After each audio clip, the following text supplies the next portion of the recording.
नमस्कार। प्रकृति के संरक्षण के लिए आप और हम क्या कर सकते हैं? वर्तमान परिप्रेक्ष्य में विभिन्न प्रजाति के जीव जंतु, प्राकृतिक स्रोत और वनस्पति विलुप्त हो रहे हैं। क्या आपने कभी सोचा है कि इन सब के पीछे क्या वजह है? बढ़ती जनसंख्या, बढ़ता प्रदूषण, नष्ट होता पर्यावरण, प्रकृति और पर्यावरण का दोहन, ऐसे तमाम कारण हैं जिनकी वजह से धरती का जीवन का खतरा उत्पन्न हो रहा है। प्राकृतिक आपदाएं बढ़ रही हैं। प्रकृति के प्रति जिम्मेदारियों और जवाबदेहियों के प्रति जागरूक करने के उद्देश्य से ही हर साल विश्व प्रकृति संरक्षण दिवस 28 जुलाई को मनाया जाता है। अब आप सोचेंगे प्राकृतिक संरक्षण की दिशा में आप क्या कर सकते हैं? तो आइए चर्चा करते हैं कुछ प्रयासों पर, जिन्हें अपनी आदतों में ढालकर हम और आप प्राकृतिक संरक्षण की दिशा में काफी कुछ कर सकते हैं। जल संरक्षण करें, पानी का दुरुपयोग करना बंद करें, जहां भी पानी बर्बाद हो रहा है उसे रोकें। नहाने के लिए, सफाई के लिए, गाड़ियां धोने के लिए बहुत ज्यादा पानी का इस्तेमाल ना करें। ऊर्जा संरक्षण के लिए बिजली की बचत करें। काम होते ही बिजली के उपकरण बंद कर दें। गर्मी के दिनों में रात में कमरा ठंडा हो जाने पर एसी भी बंद कर सकते हैं। बिजली के साथ आपका बिजली बिल भी बचेगा। पेड़ पौधों हमारे लिए कितने जरूरी है यह तो आप जानते ही हैं। इसलिए घरों और सार्वजनिक जगहों पर पेड़ जरूर लगाएं। उपहार स्वरूप पौधा देने की परंपरा शुरू कर सकते हैं।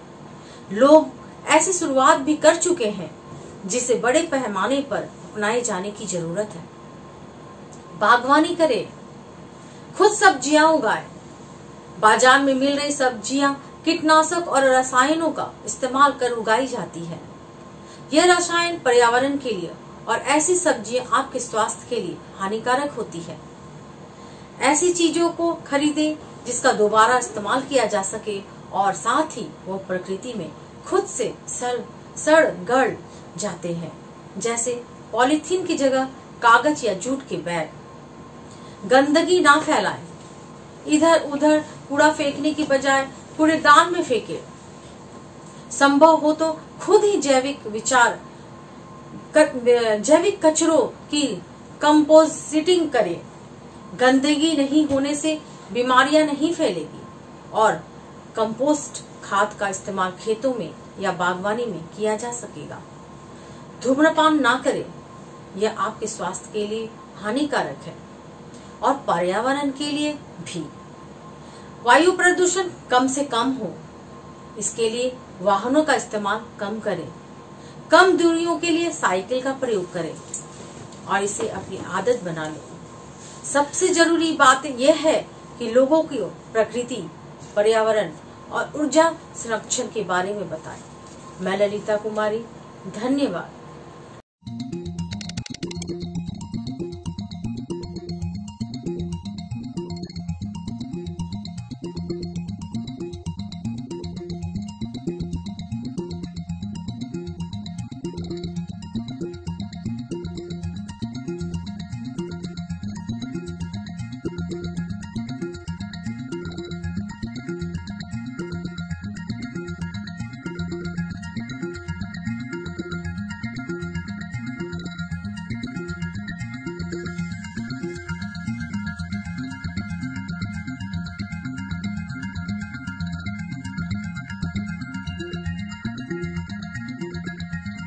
The ultimate implementation will actually see you using a smartphone, having an app, ordering a Volocopter to the next Voloport near you. The Volocopter will come autonomously, pick you up and take you to your destination.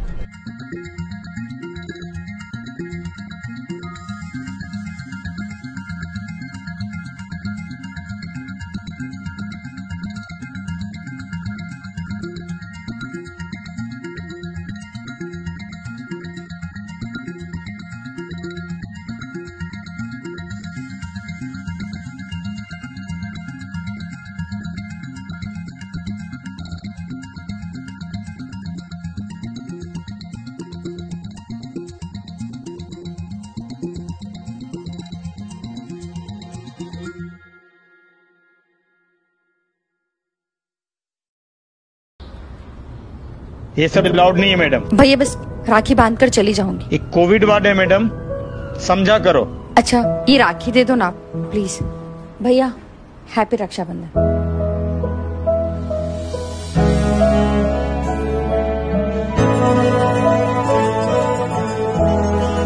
Excuse me sister, एक minute. आ रही हूँ। अरे ये क्या, मुझे क्यों राखी बांध रहे हो? क्योंकि सिस्टर होकर भाई होने का फर्ज तो आप ही निभा रही है ना। क्यों सिस्टर? तुझसे है आज मेरी हर सांस को, तुझ पे है नाज, तुझ पे है नाज। नमस्कार, मैं डॉक्टर अरुण कुमार। आज का विषय है पर्यावरण के लिए स्वच्छता और वृक्षारोपण बेहद जरूरी। जीवन की दृष्टि से पर्यावरण मानव के लिए सर्वोच्च जरूरत है। जल, जंगल और जमीन तीनों उसके प्रमुख आधार हैं। विकास के मौजूदा मॉडल की विफलता यह भी कि जीवन के इन तीनों आधारों को प्रदूषण ने ले लिया है। यही वजह है आज देश की आबादी का बड़ा हिस्सा स्वच्छ और सुरक्षित पानी, शौचालय और शुद्ध हवा जैसी मूलभूत आवश्यकताओं से भी वंचित है। पर्यावरण पूरी तरह प्रदूषित हो चुका है। इस दिशा में समाज और सरकार को स्वच्छता और वृक्षारोपण को एक जन आंदोलन बनाने के लिए सोचना होगा, जिसके लिए समाज की सहभागिता होना पहली और आवश्यक शर्त है। सामुदायिक सहभागिता के जरिए स्वच्छता की संस्कृति विकसित करने की जरूरत है, जिसके लिए कूड़े कचरे को फिर से उपयोग में लाने की ठोस योजना का होना जरूरी है। इससे बड़ी संख्या में रोजगार तो पैदा होगा ही, हमारे गांव, शहर और कस्बे रहने योग्य भी बनेंगे। इसी तरह स्वच्छता को जल प्रबंधन से जोड़ना जरूरी है, जिसमें सीवर सफाई और जल के पुनर्चक्रण द्वारा जल स्रोतों की सफाई और उसमें औद्योगिक एवं कृषि उपयोग का काम भी हो सकेगा। स्वच्छता स्थानीय मुद्दा है, इसलिए इसके लिए टॉप डाउन प्रणाली उपयुक्त नहीं है, बल्कि इसके लिए समुदाय आधारित दृष्टिकोण अपनाना ही समझदारी है। समाज को पर्याप्त अधिकार और संसाधन संपन्न बनाना जरूरी है। कोई भी नीति या नियम प्रभावी परिणाम तभी देता है जब समाज की सहभागिता उसमें हो। पर्यावरण ऐसा मामला है जिसमें जीवन सीधे जुड़ा हुआ है। पर्यावरण की सेहत के लिए दो कामों का निरंतरण जारी रहना बेहद जरूरी है। पहला स्वच्छता और दूसरा वृक्षारोपण। स्वच्छता के अभाव में हमें स्वास्थ्य संबंधी खतरे झेलने पड़ते हैं। ये किसी एक क्षेत्र तक सीमित नहीं रहते हैं। वैश्वीकरण के दौर में दुनिया एक दूसरे से बहुत जुड़ गई है। हम सब परस्पर निर्भर स्थानों में रहते हैं। पर्यावरण का क्षरण बड़ा संकट है।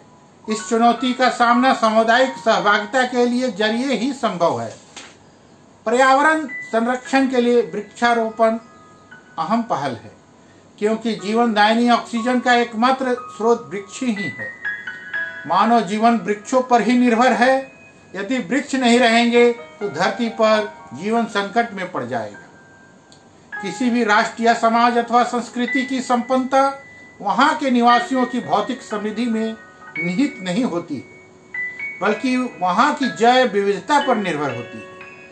भारतीय वन संपदा दुनिया में अनूठी और विशिष्ट है। हमारी संस्कृति, रीति रिवाज, धर्म, तीज त्योहार सब प्रकृति पोषित है। असल संकट यही है कि विकास के आधुनिक मॉडल में सब कुछ उजाड़ दिया है। जंगल ही थे जो जलवायु परिवर्तन के कुप्रभाव को कम करने की क्षमता रखते हैं, जिसके लिए वृक्षारोपण अभियान जारी रखना जरूरी है। इसी से जलवायु में सुधार संभव है।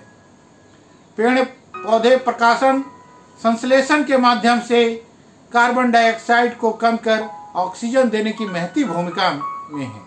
यह प्रकृति प्रक्रिया में संतुलन बनाए रखती है। जंगल ही हमें स्वच्छ जल, स्वच्छ मृदा के साथ साथ स्वच्छ पर्यावरण भी प्रदान करने का आधार प्रदान करते हैं। समाज में वृक्षारोपण की संस्कृति विकसित हो तभी यह एक अभियान के रूप में पर्यावरण को पोषित कर जनोन्मुखी गतिविधि के रूप में स्थापित होगी, क्योंकि उपभोक्तावादी संस्कृति के विस्तार ने जंगलों को नष्ट कर दिया है। समय रहते हमने अपनी इस मानवीय भूल को यदि नहीं स्वीकारा तो अपने जीवन व्यवहार को नहीं सुधारा तो पृथ्वी का जीवन अस्तित्व ही संकट में पड़ जाएगा। इसलिए जरूरी है कि समय रहते खुले वनों की सघनता को बढ़ाएं, जहाँ जहाँ संभव हो वहाँ वहाँ हरित गलियारों का विस्तार करें। ऐसे सार्वजनिक स्थलों को चिन्हित कर यह एक जन आंदोलन का रूप लेगा। रेलवे ट्रैक, सड़क, नहर किनारे खाली पड़ती पड़ी जमीनों पर वृक्षारोपण कर उन्हें ग्रीन बेल्ट बनाया जा सकता है। इससे स्वच्छता भी बढ़ेगी और पर्यावरण की सेहत भी दुरुस्त होगी। सरकार को मिलकर वृक्षारोपण संस्कृति का विकास करना होगा, जिसके फायदे कई रेस्टोरेंट पर समाज को मिलेंगे। इसके रोजगार के नए अवसर सृजित होंगे। वहीं जंगलों का विस्तार प्राणवायु के साथ साथ आर्थिक समृद्धि का भी संबल बनेगा। पर्यावरण की स्वच्छता और शुद्ध हवा से सीधा संबंध है। दोनों मानव स्वास्थ्य के लिए आधार का काम करते हैं। स्वच्छता और आर्थिक विकास में भी घनिष्ठ संबंध है। बीमार व्यक्ति किसी काम को ठीक ढंग से नहीं कर सकता, जिसका सीधा असर उत्पादकता पर पड़ता है। लोगों को इस बात के लिए जागरूक किए जाए कि पर्यावरण का सीधा संबंध हमारे स्वास्थ्य से है।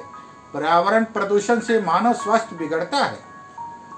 इस दिशा में जागरूकता के लिए समाज के साथ साथ समूह चर्चाएं की जाए। विभिन्न स्तरों पर सामाजिक सहभागिता बढ़ाई जाए। महिलाएं, युवा और बुजुर्ग समूह चर्चाओं का आयोजन करें। कचरा प्रबंधन वैज्ञानिक और तरीकों के समाज में प्रचारित और प्रसारित करें। नियमित समीक्षा और सुधार संकेतों को समुदाय की सहभागिता के प्रयासों के रूप में दर्ज कराएं। पर्यावरण संरक्षण के सफल मॉडलों पर समुदाय के साथ जानकारियां साझा करें। निरंतर प्रशिक्षण का विस्तार समाज के विभिन्न तबकों तक किया जाए, तभी पर्यावरण संरक्षण के अभ्यास पर एक अस्थायी आदत में बदलेंगे। पर्यावरण संरक्षण और संवर्धन कोई साधारण मामला नहीं है। आज ग्लोबल वार्मिंग पृथ्वी के जीवन के लिए वार्निंग बना हुआ है। पर्यावरण का संकट मानव अस्तित्व को चुनौती दे रहा है। भारत जैसे विकासशील देशों में तो जनसंख्या का दबाव और भी निरंतर बढ़ रहा है। गरीबी, कुपोषण और स्वास्थ्य की समस्याएं हमें परेशान कर रही है। पर्यावरण की समस्या का दायरा अत्यंत व्यापक है और स्वास्थ्य से इसका सीधा संबंध है। पर्यावरण स्वच्छता को बहुत प्रभावित होता है और स्वच्छता का ताल्लुक हमारे जीवन शैली से है। व्यक्ति का जीवन शैली समाज की संस्कृति से जुड़ी होती है। संस्कृति समाज से सीखा गया व्यवहार है। इसलिए अपने आप पास की समझ विकसित करने वाली सीख हर नागरिक में पैदा हो, यह जरूरी है। व्यक्ति में नागरिक बोध और दायित्व निर्वहन की निष्ठाएं पैदा करनी होगी। एक सभ्य समाज के नागरिक कैसे अपने सामाजिक सरोकार के प्रति प्रतिबद्ध रहते हैं, कैसे सामाजिक जिम्मेदारियां में सहभागी बनते हैं, यह शिक्षण, प्रशिक्षण औपचारिक और अनौपचारिक ढंग से समाज का निरंतरण होना बेहद जरूरी है। धन्यवाद। आपका अपना डॉक्टर अरुण कुमार।